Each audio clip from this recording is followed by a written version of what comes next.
I was the black sheep who everyone ignored at family gatherings until the day I inherited everything and watched them all come crawling back. For 28 years, I was invisible at every holiday dinner. While my cousins got praise for their mediocre achievements, I could cure cancer, and they'd still ask when I was getting a real job. My Aunt Veronica would literally step around me to hug the person behind me. Uncle Randall would introduce his kids to strangers, but forget I existed entirely. This is my nephew Theo, the doctor, and my daughter Ava, the lawyer. He'd beam at dinner parties, his chest puffed with pride. Then his eyes would slide right past me like I was furniture, even though I was standing right there holding a bottle of wine I'd brought as a hostess gift. Always expensive wine, because I'd learned early that cheap gifts gave them another reason to dismiss me. My crime?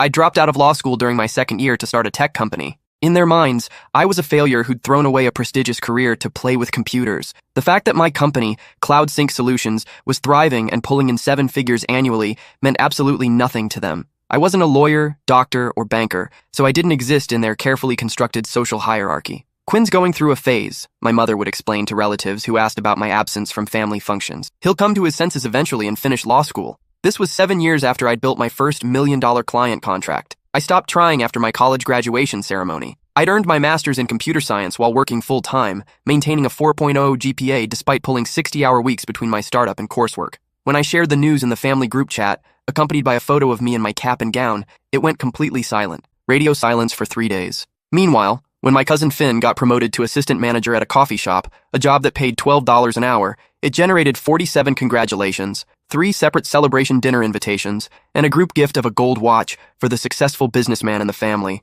The irony wasn't lost on me. I was employing 15 people at that point. At Christmas dinners, I'd sit at the kids' table despite being 28 years old and older than half the adults present. My spot was permanently between my 7-year-old second cousin and the high chair. At weddings, I wasn't included in family photos. They'd literally ask me to step aside so they could get just the family shots, as if my DNA had somehow been revoked. "Could you grab this for us?" they'd ask, handing me their phones like I was the hired photographer. During conversations, they'd talk around me like I was a ghost, discussing my life in third person while I stood right there nursing a beer and wondering why I'd driven 3 hours for this humiliation. "Whatever happened to Quinn?" Aunt Veronica would ask my mother, as if I wasn't sitting 3 feet away at the same dinner table. "Oh, he's still doing that computer thing," Mom would reply dismissively, waving her hand like she was shooing away a fly. "Playing around with websites or something?" My website thing had just landed a contract with a Fortune 500 company, but why let facts interfere with a good narrative? The worst part? I kept showing up anyway, some pathetic part of me still hoping something would change, that maybe this time they'd ask about my life with genuine interest, that maybe this time they'd treat me like I belonged. It never happened. Then grandmother Iris died. I was the only one who visited her weekly at Sunset Manor, a sprawling care facility that smelled like disinfectant and broken dreams. Every Tuesday at 6 p.m., I'd walk through those automatic doors with a small cooler containing homemade chocolate chip cookies, her favorite recipe that she'd taught me when I was 12 and spending summers at her house. The staff knew me by name. "Quinn's here for Mrs. Patterson," they'd announce over the intercom, and you could hear the genuine warmth in their voices. The nurses would update me on her condition, ask about my business, remember details about my life that my own family had forgotten. Meanwhile, the rest of the family treated grandmother Iris like a chore to be managed. Aunt Veronica visited twice in 5 years, both times to ask about updating her will. Uncle Randall sent flowers on her birthday but couldn't remember which grandson was which when she asked about us during their brief phone calls. "Tell me about Quinn's company again," she'd say during our chess games, her weathered hands moving pieces with surprising precision. "The cloud storage thing," and I'd explain it all. The client acquisition strategies, the server infrastructure, the upcoming expansion into mobile applications. Her eyes would light up with genuine interest, asking follow-up questions that showed she was actually listening, actually processing what I was telling her. "You know," she'd say, leaning back in her recliner while I set up the chessboard, "I built the family construction business from nothing back in 1952. Started with your grandfather in a pickup truck. Everyone said a woman couldn't run a construction company." She'd smile, a mischievous glint in her eye. "Proved them wrong, didn't I? Made more money than any of their husbands ever did." These weren't stories she shared with anyone else. During family gatherings, she'd sit quietly in the corner while everyone else dominated conversations about their achievements. But with me, she'd talk for hours about building the business, about the early struggles, about the satisfaction of proving doubters wrong. "You remind me of myself at your age," she'd tell me, capturing my bishop with her knight. Too stubborn to quit, too smart to fail. She was sharp as a tack until the very end, remembering intricate details about my business strategies that my own parents had never bothered to learn. When I landed my biggest contract, a 3-year deal worth $2.4 million, she was the only family member who understood what it meant. "That's empire-building money," she'd said, gripping my hand with surprising strength. "Don't let anyone convince you it's not." When she passed, I was the one holding her hand. The rest of the family was at Cousin Theo's engagement party. an event I hadn't been invited to despite living in the same city, and despite the party being held at the country club where I'd helped Theo get his membership through a business connection. I found out about her death through a text message from my mother. Mom passed this afternoon. Funeral arrangements TBD. No phone call, no personal conversation. Just a group text, like announcing a change in dinner plans. When the lawyer called for the will reading, I almost didn't go. Another family event where I'd be treated like hired help, expected to sit in the back and keep quiet while the adults handled important business. But something urgent in Attorney Morrison's voice made me change my mind. Mr. Patterson specifically requested your presence, he'd said. She was very clear that you needed to be there. The entire family packed into Morrison and Associates like vultures circling fresh roadkill. The law office was all mahogany and leather, the kind of old money establishment that made you whisper automatically. Aunt Veronica had even brought a leather portfolio to organize her inheritance documents, complete with color-coded tabs and a calculator for quick math. Uncle Randall was already discussing property tax implications with his wife in hushed tones, wondering aloud whether they should sell the mansion immediately or rent it out for passive income. Cousin Ava was Googling luxury cars on her phone, favoriting BMW and Mercedes models with the assumption that she'd soon have the down payment for any of them. They'd all assumed Grandmother Iris would divide everything equally among her children and grandchildren. The estate was worth nearly $20 million, the sprawling Victorian mansion worth $2.3 million, diversified investment portfolios worth $4.1 million, and the family construction business worth $12 million and change. Even split 12 ways, everyone would walk away millionaires. I sat in the back corner, invisible as always, watching them count money that wasn't theirs yet, while pretending to care about the woman who died to make it available. Attorney Morrison cleared his throat and began reading in his practiced monotone. I, Iris Elizabeth Patterson, being of sound mind and body, do hereby declare this to be my last will and testament. Standard legal language followed. Revocation of previous wills, appointment of executors, the usual boilerplate that makes lawyers rich and families poor. Then came the meat of it. To my beloved family, I leave you exactly what you gave me in my final years. Confused murmurs rippled through the room. Aunt Veronica stopped taking notes. Uncle Randall looked up from his tax calculations. To my daughter Veronica, who visited me twice in 5 years and forgot my last 3 birthdays, I leave my disappointment and best wishes for your future endeavors. The room went dead silent. You could hear the air conditioning humming, the secretary typing in the next office, the distant sound of traffic from the street below. Aunt Veronica's face went white. There has to be a mistake, she stammered. Attorney Morrison continued reading without missing a beat. To my son Randall, who sent flowers once a year but couldn't remember which grandchildren belonged to which parents during our phone conversations, I leave my profound sadness at your choices and hope that you'll learn the value of presence over presents. Uncle Randall started to object, but Morrison held up a hand. To my grandchildren Theo, Ava, Finn, and others who inherited their parents' priorities, I leave the same attention and care you showed me, which is to say, none whatsoever. The silence was deafening now. Several family members were openly gaping. To my grandson Quinn, who held my hand every Tuesday for 6 years, who remembered my birthday with homemade cookies, who listened to my stories and shared his dreams, who was the only one who truly knew me as a person rather than a bank account. I leave everything else. My stomach dropped through the floor. Everything else meant the mansion, the portfolios, the construction business, everything they'd been mentally dividing among themselves for the past hour. Furthermore, Morrison continued, I have prepared individual letters for family members to be distributed at my discretion. He handed me a thick envelope marked, for Quinn's eyes only, in Grandmother Iris's distinctive handwriting. Inside was a note that made my hands shake. My dear Quinn, if you're reading this, then my funeral is over and the vultures have gathered to pick over my bones. I'm sure they're surprised by my decisions, but you shouldn't be. I've been watching this family for 93 years, and I know exactly who everyone really is. You were the only one who saw me as a person worth knowing. While they saw dollar signs, you saw a grandmother. While they calculated inheritance splits, you brought me cookies and asked about my childhood. They'll come for you now. They'll try every manipulation, every guilt trip, every sob story in the book. They'll claim family loyalty while demonstrating none themselves. They'll promise change while learning nothing from their mistakes. Be ready. I've also left specific instructions with Morrison about any attempts to contest this will. Let's just say I've been documenting their absence for years. You built something beautiful from nothing, just like I did. Don't let them tear it down. All my love, Grandmother Iris P.S. The construction business books are in the basement safe. The combination is your birthday in reverse. I think you'll find some interesting reading about certain family members' business loans that were never repaid. The room exploded. This is ridiculous! Aunt Veronica shrieked, her carefully maintained composure cracking like old paint. Mother was clearly not in her right mind. We'll contest this, Uncle Randall declared, his face turning an alarming shade of red. This is elder abuse, pure and simple. Cousin Theo was frantically texting someone, probably his lawyer friend from law school. Ava was crying, actual tears, which was impressive since I'd never seen her cry over anything that didn't directly affect her bank balance. Through all the chaos, Attorney Morrison sat calmly, letting them exhaust themselves with threats and accusations. Finally, when the shouting died down, he spoke. Mrs. Patterson anticipated this reaction. She's prepared additional documentation. He opened a file folder and spread its contents across his desk. Medical evaluations, cognitive assessments, psychiatric consultations. Your mother underwent extensive mental competency testing over the past 6 months. Every evaluation confirms that she was of completely sound mind when she made these decisions. She also requested that I inform you of the following. He put on his reading glasses. Any attempt to contest this shall result in the immediate release of certain family financial records that Mrs. Patterson maintained over the years. These include documentation of unpaid loans, questionable business practices, and tax irregularities that might interest the Internal Revenue Service. The room went silent again, but this was a different kind of silence. This was the silence of people realizing they'd been outmaneuvered by someone they'd underestimated. Aunt Veronica's face had gone from white to green. Uncle Randall was sweating despite the air conditioning. She wouldn't have, Veronica whispered. She was a businesswoman for 70 years, Morrison replied. She kept excellent records. And just like that, the fight went out of them. Not because they accepted the will's fairness, but because they'd been caught red-handed in schemes I was only beginning to understand. I walked out of that office in a daze, clutching documents that made me one of the wealthiest people in the state, carrying secrets that could destroy the family members who'd spent decades destroying my self-worth. The phone calls started before I made it to my car. Within an hour, my phone exploded with messages, text after text from people who hadn't spoken to me in months. Aunt Veronica. Quinn, honey, we need to talk. Family dinner tonight at my house. 7 p.m. sharp. Uncle Randall. Hey buddy, haven't heard from you in ages. Want to grab coffee tomorrow? My treat. Cousin Theo. Congrats on the inheritance, man. We should celebrate. Drinks on me. Ava. Quinn, I've been meaning to call for weeks. I miss talking to you. Even my parents, who lived across town and hadn't spoken to me in 3 months except to ask if I was still playing with computers, suddenly wanted to reconnect as a family. The dinner invitation from Aunt Veronica wasn't a request.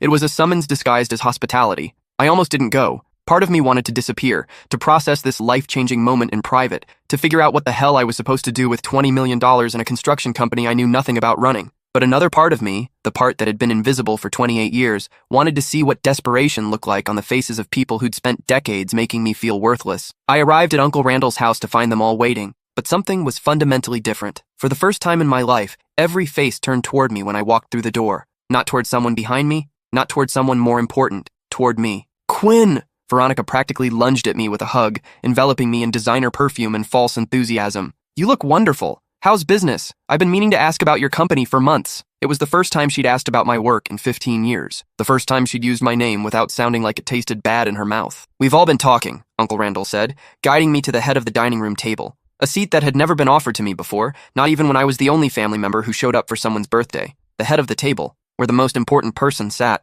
For 28 years, I'd eaten at the kids' table, the kitchen counter, folding chairs brought in from the garage. Now I was being seated in the patriarch's chair like some kind of returning king. About how proud we are of you, Randall continued, pulling out the chair with exaggerated ceremony. Cousin Theo nodded enthusiastically, his previous dismissive attitude replaced with something that looked disturbingly like hero worship. I was just telling everyone how smart you've always been. Remember when we were kids and you built that computer from scratch? I always knew you were going to be successful. I stared at him. You called it a waste of time and broke it on purpose. His smile faltered for a microsecond before reassembling itself. Kids, right? We didn't understand genius when we saw it. The revisionist history was breathtaking. Suddenly, every family member had a fond memory of supporting my dreams. Every slight had been rewritten as encouragement. Every snub had become a misunderstanding. I always told people you were the smartest one in the family, claimed Aunt Veronica, who had literally introduced me as Randall's odd nephew at her last dinner party. We knew that computer thing would work out eventually, added my mother, who had spent years telling people I was going through a phase. The conversation continued like this for an hour,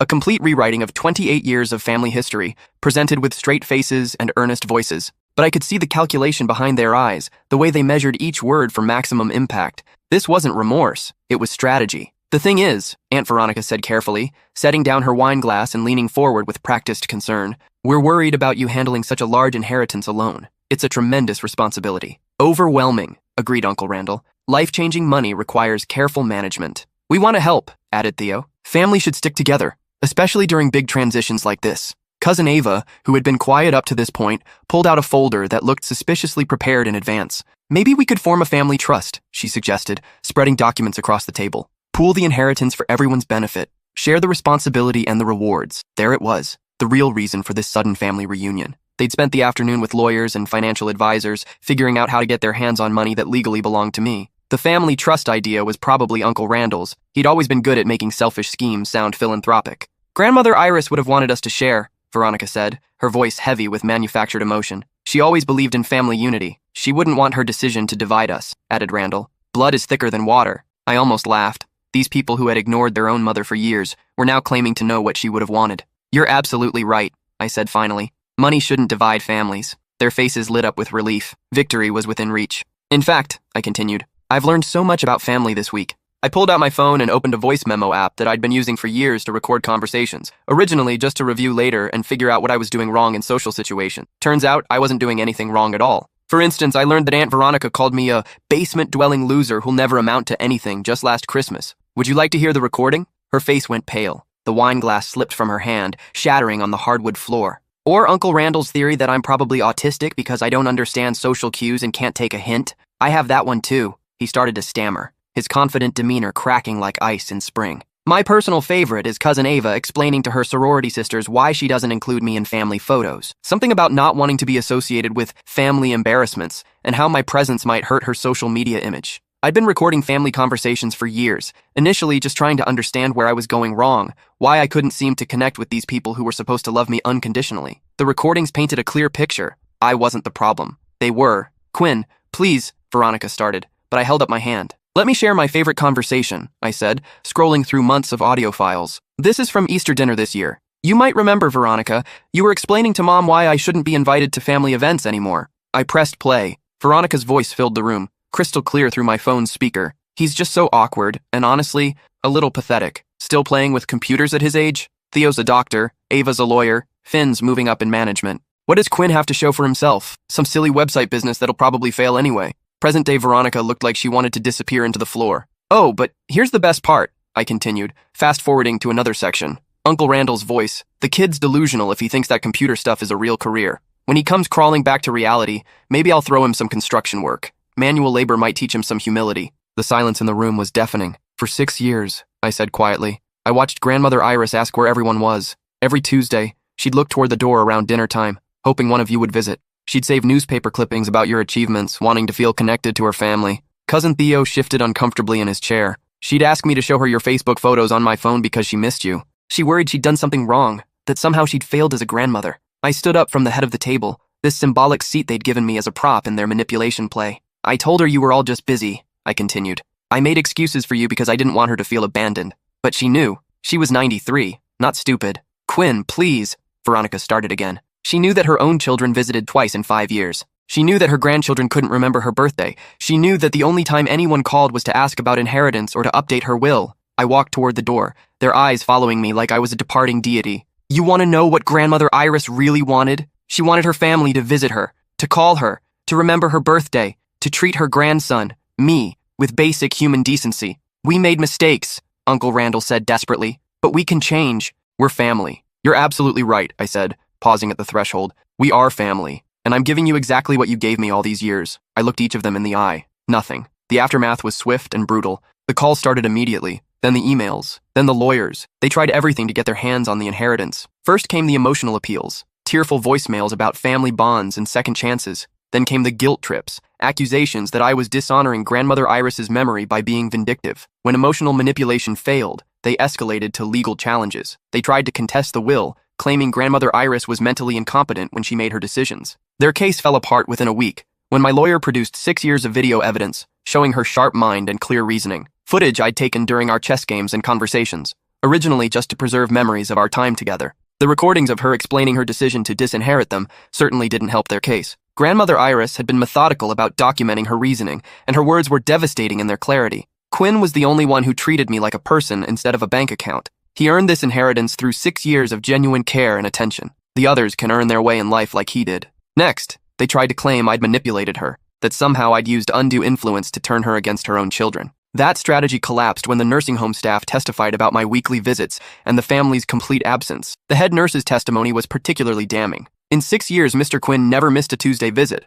Mrs. Patterson would start getting excited on Monday evenings, asking staff if we thought Quinn would bring cookies this week. The rest of the family, we might see them twice a year, usually around Christmas or when they needed something signed. 3 months after the will reading, the legal challenges were exhausted. The inheritance was officially, irrevocably mine. That's when the real consequences began. Aunt Veronica lost her house. She'd been living beyond her means for years, maxing out credit cards and taking out loans against her expected inheritance. When the estate money didn't materialize, the bills came due all at once. The foreclosure notice was posted on a Tuesday, the same day of the week I used to visit Grandmother Iris. Uncle Randall's restaurant went under next. He'd expanded too aggressively, counting on inheritance money to cover the debt. Without that safety net, the business collapsed in spectacular fashion. The health department found violations during the final inspection, and local newspapers covered the closure with headlines like, "Family Restaurant Serves Final Meal." Cousin Theo had to move back in with his parents after his engagement fell apart. Turns out his fiancée had been more interested in his family's wealth than his pediatric residency salary. When she learned about the will, she returned the ring and moved in with a cardiologist whose family owned actual assets.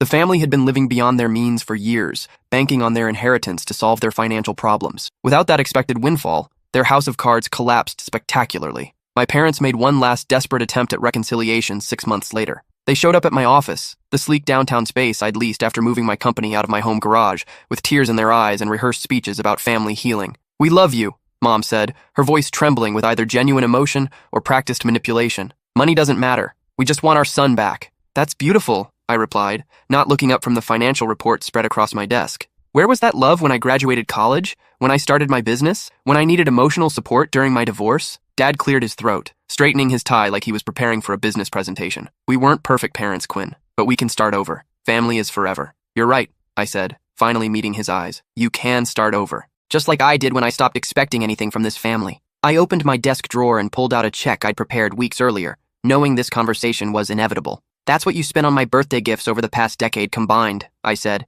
handing him a check for $500. "Consider us even." The look on their faces was priceless, a mixture of shock, hurt, and the dawning realization that their son was no longer the pushover they'd raised. A year later, I ran into Cousin Ava at a coffee shop downtown. She looked terrible, exhausted, stressed, wearing clothes that had seen better days. Gone were the designer handbags and manicured nails. She was working 3 jobs to pay off credit card debt, living in a studio apartment that cost more than she could afford. "Quinn," she said quietly when she spotted me in line, "I know I don't deserve to ask, but could we talk? Really talk?" I studied her face, looking for the manipulation I'd grown accustomed to, the calculated expressions that had defined every family interaction for the past 28 years. Instead, I saw something I'd never seen before: genuine remorse. "I've been thinking about what you said that night," she continued, her voice barely above a whisper. "About how we treated you. About how we treated Grandma Iris. You were right about everything." She started crying, not the performative tears she'd shed during the will reading, but real, ugly crying that made other customers stare. "I've been so angry at you for not sharing the inheritance," she said.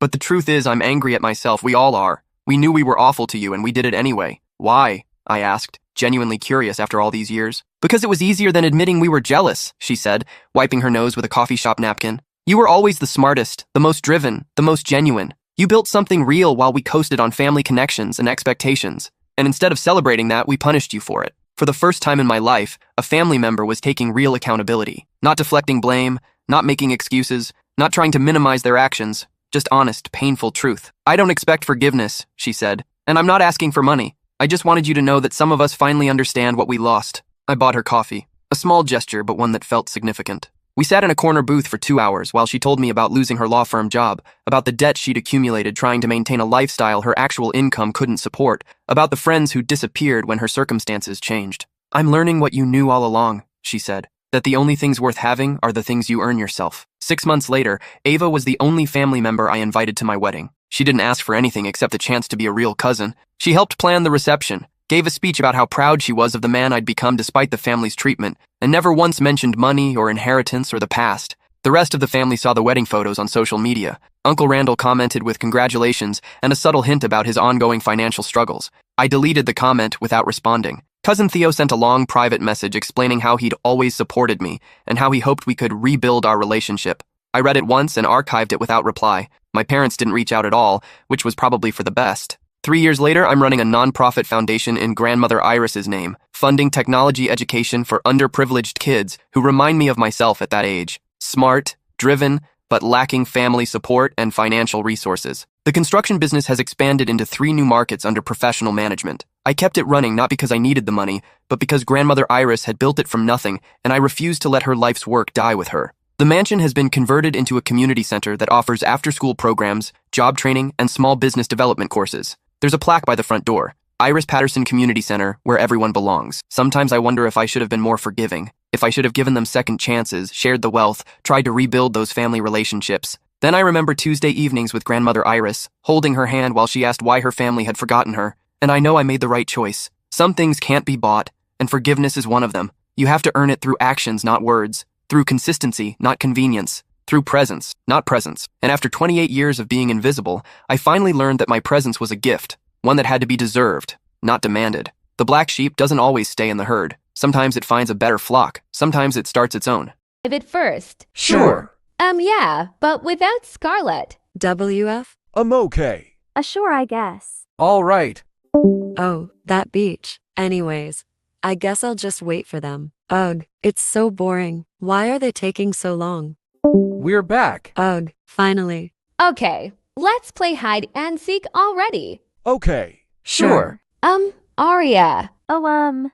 Yeah. Sorry, I gotta go. Weird. Oh yeah, me too. Okay. You guys are really weird. What's going on? Nothing. I wasn't talking to you. Oh gosh, why do you always have to be rude? Haley was right. About what? You're always so rude. What? We think you should just leave. Alex, seriously? I thought you weren't like them. Just leave already, please. Okay, but don't come back to me crying and complaining about Haley. Why should I? You'll see.